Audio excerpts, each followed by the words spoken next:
When we founded Lionhead, I really wanted to make a company that was making games a little bit different. Games with amazing amount of polish, with new and original ideas, and I think Black and White is definitely one of those games, and Black and White 2 is even more of that. Black and White 1 was a game which delivered really well in terms of innovation and was really well received. But we're probably our biggest critics, and I didn't really feel satisfied with Black and White 1. I felt that there was lots of missed opportunities. It was a good game, but it could be made into a greater game with the sequel.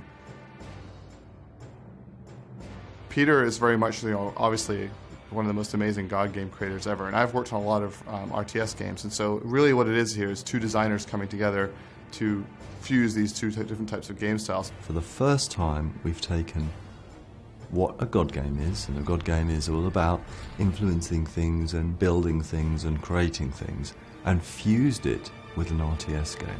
It's basically a large simulation. I mean, everything's running all the time. So, we build a giant city, and then if you want to, you can take that massive city and you can put everyone in the army and then you can send them out to war. By combining these two games together, you can play both of these genres in this one game in a totally different way. The first opening scene of Black and White 2 is where, if you have this power, you see that the world is at war. Everyone's fighting everyone else. The evil Aztecs are threatening the people who believe in you as a god, and it's down to you to nurture and grow those people. The ultimate goal is for you, through war, through peace, to bring your Greek race back to their former glory and defeat the Aztecs. When you play Black and White 2, you need to make a decision whether or not you're going to be a good god or an evil god. The essence of Black and White 2 is, are you the god of war or are you the god of peace? Are you going to be a god who is going to rule by force and have your people God-fearing, creating huge armies to conquer the enemy? Or are you going to be somebody who wants to nurture and protect your people? The idea in Black and White 2 is that you can play the game in any way you like. One of the things that we wanted to achieve with Black and White, that this was a beautiful world, that sunsets were more spectacular, that it was set in mountainscapes and across vast plains. The feeling of detail and going down to seeing individual blades of grass and pulling up and seeing the whole world. Black and White 2 has an incredible technical design. One of the things that attracted me to Lionhead is, in my interview actually, is I came here and I just saw volcanoes, spewing fire and lava rolling down the side. I saw clouds. I saw some of the most amazing water I've ever seen in a game. I've seen a simulation running. I've seen armies of thousands of troops. I mean, it is incredible. The world of Black and White 2 is all about attention to detail. It's a world of beautiful landscapes that react to what the player does. So one of the biggest things about Black and White 2 that we're really pushing for in all aspects of design, sound, art, is the alignment. It is the God of War, God of Peace look. When you do anything, your creature, the landscape, the lighting, everything changes. In Black and White 1, we didn't really deliver on the feeling that the whole world changed around you. One of the areas we really wanted to make happen is that everything you do had an action, so that little flowers would come up if you do something good, or the world would crack and get really evil if you did something bad. So if you're an evil player, people are walking around in rags, the city's looking really cracked and broken, and the ground's all fiery. And if you're good, everything's very flowery and nice and sunny. We also wanted to make the people much more advanced. They were very simple tribal people in Black and White 1. We wanted the people to have big sort of simulations so that they can be affected by everything you did even more. They have playtime, they have work time. If you overwork them, they get unhappy. Just getting a lot more detail into a richer environment.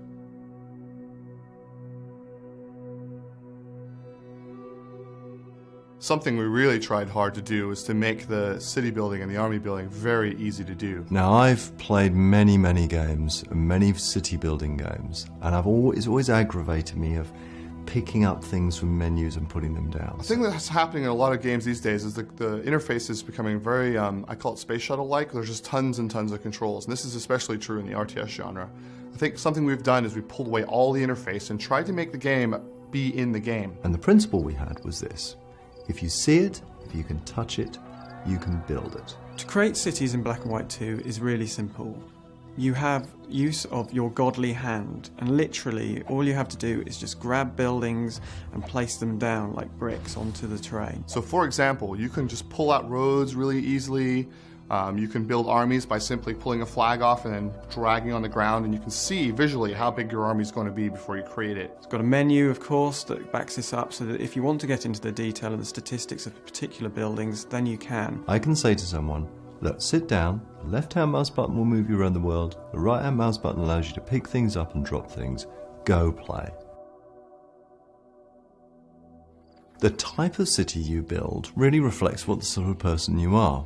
There are loads of buildings in the game. I mean, you can build a slum by putting a bunch of little hovels together and factories, and or you can build an amazingly beautiful city with gardens and fountains and bathhouses. If you're an evil player, when you build your city, not only is the structure of your city going to look different, but the actual graphics will change. So if you have a temple and you're evil, it's going to have really demonic statues on it and fire on it. If you're good, it's going to be overgrown with flowers, and it's going to just look really nice and have like golden statues with waterfalls and things like that. So your entire city will change depending on how you play. Building cities is one thing, but who lives in them? Everybody in the world is born, grows up, has a job, and even to the point of they have their own name. Where do we get the names from? Well, we get the names from the people who live in your city from your contact list. Black and White will actually hunt down on your machine for people that you know.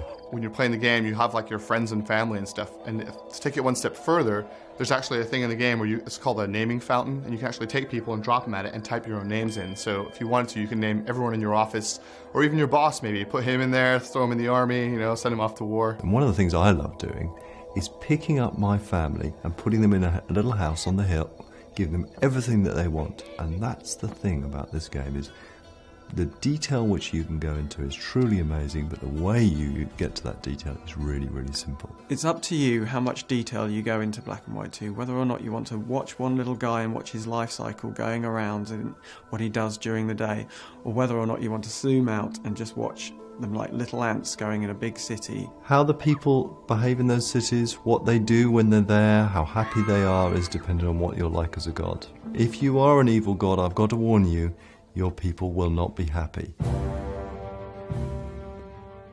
So, okay, you've built your big city, now you want to go to war. How you do that is you grab a flag off your armory, and you drop it on the ground, and then you just drag it out. And again, visually, it shows you how many people you're going to put in your army. So you can put in 5 people, or you can put the entire town into one army. What I love in armies, I love the idea that I can sort of create my own units. I can combine things together in the way that I want to combine them. And you can do that in Black and White. If you want to connect armies together, you just drag the flag, drop it on another army, and now they're tethered together, and they act as one unit. We've got walls as well to protect your people, so you can just put them on the walls and just make them defensive people, make them peaceful people, or you can open your gates, send out armies, and go and conquer the enemy. I've seen people do amazing things. I've seen people take their armies, attach them to a rock, and throw that rock and use it as a weapon. I didn't think of that as a designer. It was one of the testers here that thought of it. And I'm sure that people are going to play this game and play the RTS side of this game and think of totally new ways of doing things that they haven't done in any other game.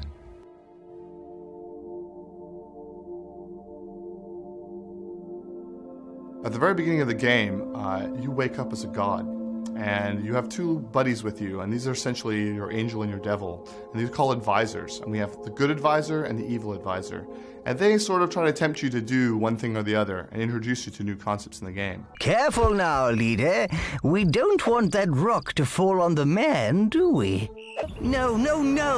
Not only was that evil, but we need every follower we can get. Oh, come on! He was ordering us around. Move this, move that. I can't say. Meh. He deserved to die. In the current Black and White universe, there are 4 tribes. The Greeks, the Norse, the Japanese, and the Aztecs. And essentially what's happened in Black and White 2 is the Aztecs have dominated the entire world, and they have tried to wipe out the Greeks.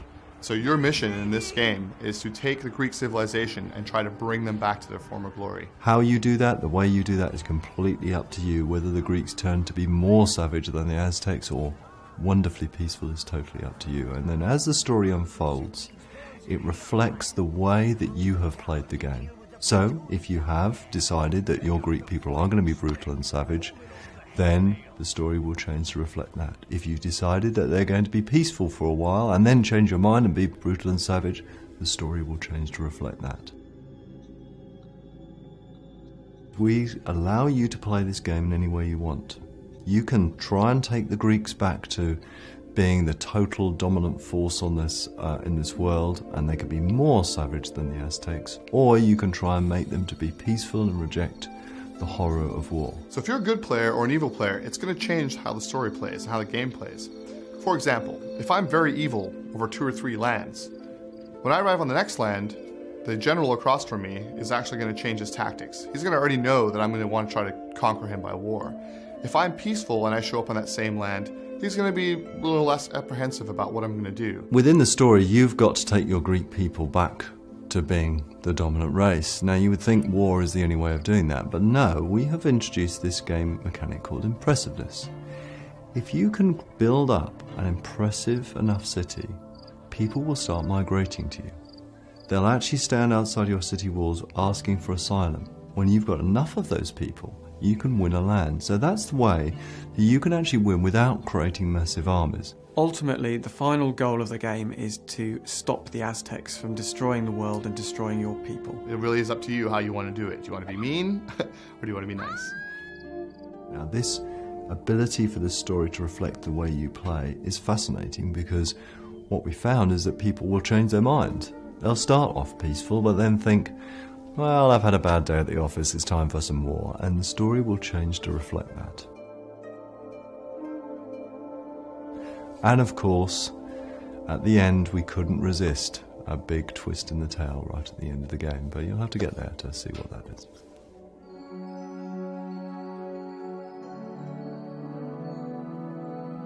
There's the war and there's the peace, but there's one other element, one other amazing and fascinating thing about Black and White, and that is this a thing called the creature. Hey, let's go and choose one. The premise of the creature is that he is your powerful entity, your physical entity, other than the hand, in the world of Black and White 2. There they are. Wonderful, aren't they? At the very start of the game, you start off with a little tiny baby creature, and through your power and through your instruction, this creature grows up. You can nurture him to be this lovely creature who likes to look after people, or you can train him to be a fighting war machine who will eat people for dinner just to keep himself satisfied and powerful. You're able to teach him things, and those things are completely unique to you. He learns, he grows, he morphs, he changes, all to reflect, again, what sort of creature you're making. When we talk about the AI of the creature, it's a huge complex piece of code. There's a whole team of artificial intelligence specialists working under the hood of the creature's mind. The AI is interesting on the creature because, you know, you have a very simple way of interacting with the creature. You just have a hand in the world, and you're trying to see what do you mean with this hand moving. The creature tries to understand what the player wants them to do or what the player has to say.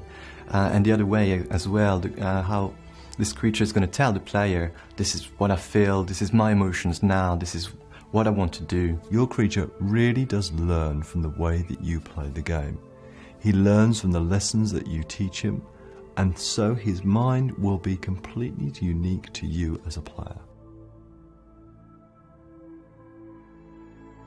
I think one of the complaints of Black and White 1 is that you just really didn't have much control over your creature, and you didn't really know what he was thinking or doing, and he kind of ran around a little bit. This game is far more dedicated, it's far more easy to control. Let's have a look at some of the things that you can do with the creature. Well, here's a ball. We can get him to play with that ball. He can pick it up, he'll play it, we can throw the ball at him, he'll throw the ball back. We're just playing a game of catch with him. It's nice, it's charming, it's lovely, it makes me laugh. Wherever the creature is, you can just hold down the right mouse button and it zooms you in, and then you can stroke him or you can slap him, you know, and you can punish and reward him depending on what he's doing. You can take the creature out and he can help us play the game. Let's say I'm building a city up. Let's say I'm putting down buildings and I can't be bothered for these villagers to build them at their own pace. I can use my creature. All I do is say, build this, and he'll go and help me build all these houses. The intelligence of the creature is it watches what you're doing. You can take it by its leash and you can guide it and encourage it to behave in a particular way. If it does something, you can slap it with your hand and it will say, okay, I realise you don't want me to eat people anymore. Or you can encourage it and say, yes, eating people is good. There's a thing called a thought bubble now that pops up over his head. And so when he's walking around doing stuff, if he's lonely, he'll actually, he'll tell you, I'm lonely. You know, and then you go over there and you can interact with him. you can get him to think like an army unit. He will then turn into a soldier, he will follow your orders absolutely to the letter, and he will go and fight. You can make him a city builder. He will help you build cities. You can make him an entertainer. He will entertain people. You can make him a gatherer. He'll gather resources for you. And he will do that until he drops. You can rely upon him. Or, importantly, you can turn on his free will and let him decide what to do within the game. Everything that happens to the creature affects the way it looks and the way it behaves. Overfeed him, it's going to be fat. You nasty, it's going to be a nasty creature.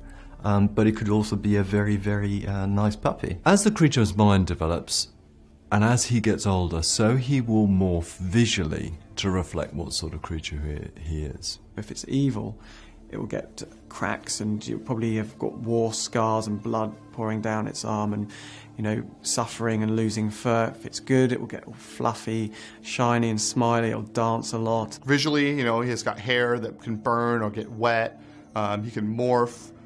He can get fat, thin, muscly, big or small, good or evil. And if he's good or evil, he actually changes the ground as he walks. Because the creature can change in a variety of ways, every player should have a unique creature at the end of their playing experience. I really wanted the feeling that this was your creature. When I see your version of the lion, it should be completely different to my version of the lion. And that is another feature about the game which I think is unique.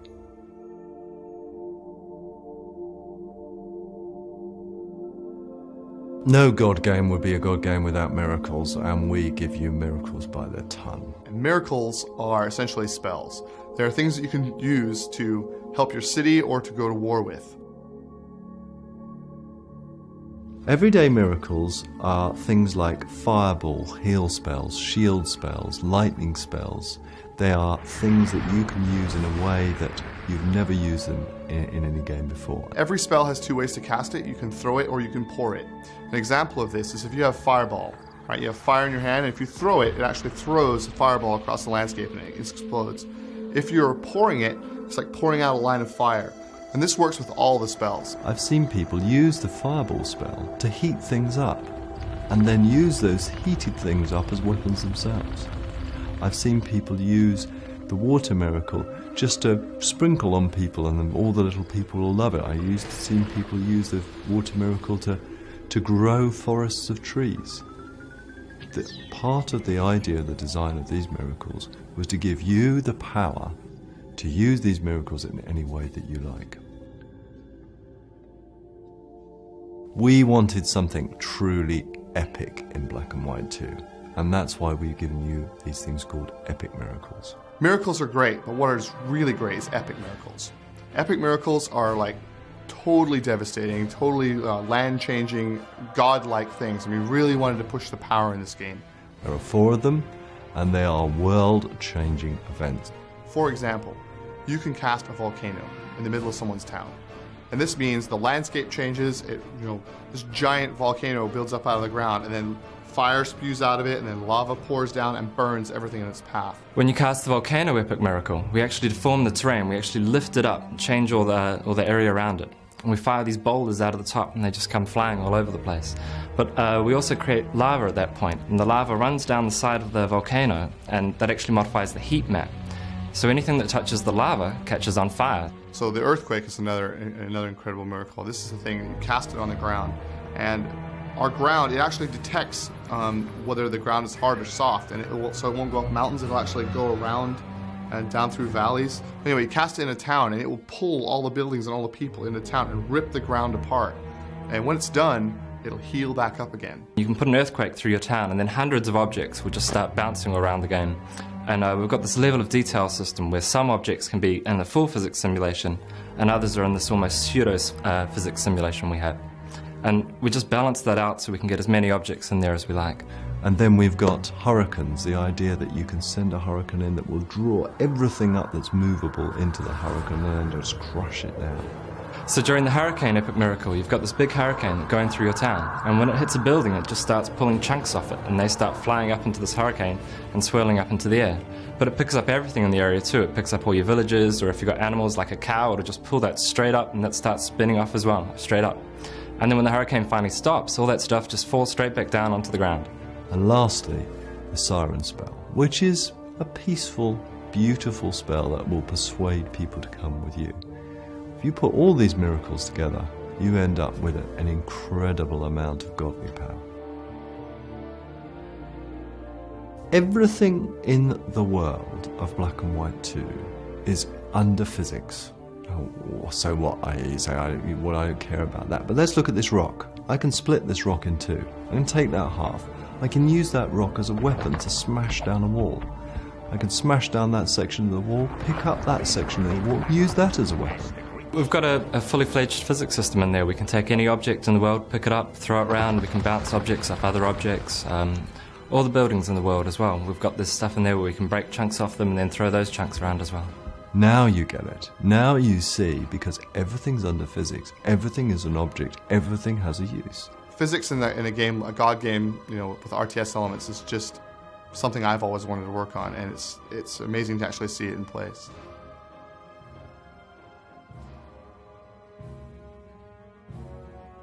It's been very difficult making Black and White 2 and realising the design ambitions. I remember 18 months into the project we had to throw away all the technology that was in place and just take it as lessons learned, because we had to make a much better, much more fulfilling, dynamic and beautiful environment for the design of the game to sit in. We've managed to fuse it all together in a really elegant way. I mean, it's very simple to play, and that I'm most proud of. Even though there's a 2 in this title, Black and White 2, I can promise you there are things in this game that you have never experienced before.